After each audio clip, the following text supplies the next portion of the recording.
Okay, today we're multiplying decimals by decimals. It's pretty simple. When you multiply a decimal by a decimal, you just multiply like you would normally and worry about the decimal at the end. So you look at this number. We've got 2 8/10 times 7/10. Well, the first thing we do is just going to pretend that the decimal isn't there. So you're actually solving 28 times 7. If you need to rewrite it out to the side so you don't get confused by the decimal, that's fine, but you don't have to. So if we're going to solve this, 7 times 8 is 56. 7 times 2 is 14, plus your extra 5 here would be 19.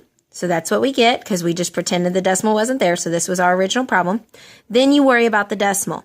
How many digits do I have behind a decimal in the problem? I have 2 behind a decimal in the problem, so I have to put 2 behind the decimal in the answer. So that would be your final answer. Let's try this one.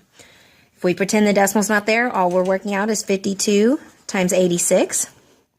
So 6 times 2 would be 12. 6 times 5 is 30, plus 1 would be 31. Mark this out and put your magic 0. Then 8 times 2 is 16. 8 times 5 is 40, plus your 1 would be 41. And then you put them together. 2, 7, 4, and 4.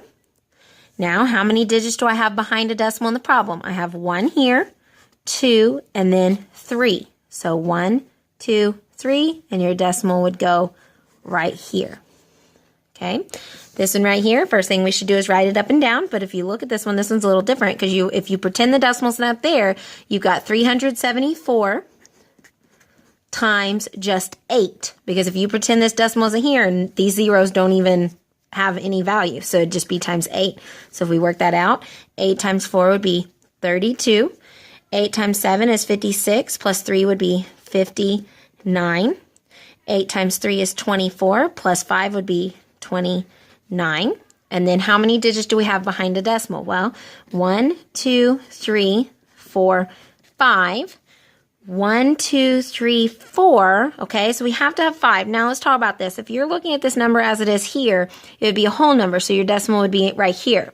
So if you moved it 1, 2, 3, 4, 5, you would have an empty spot right here, which you'd have to put a 0.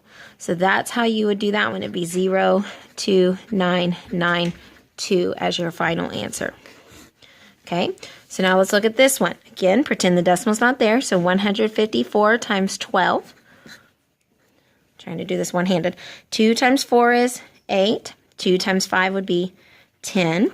2 times 1 is 2, plus 1 is 3. Mark this out. Magic 0. 1 times 4. 1 times 5. 1 times 1. Put them together. 8, 4, 8, 1.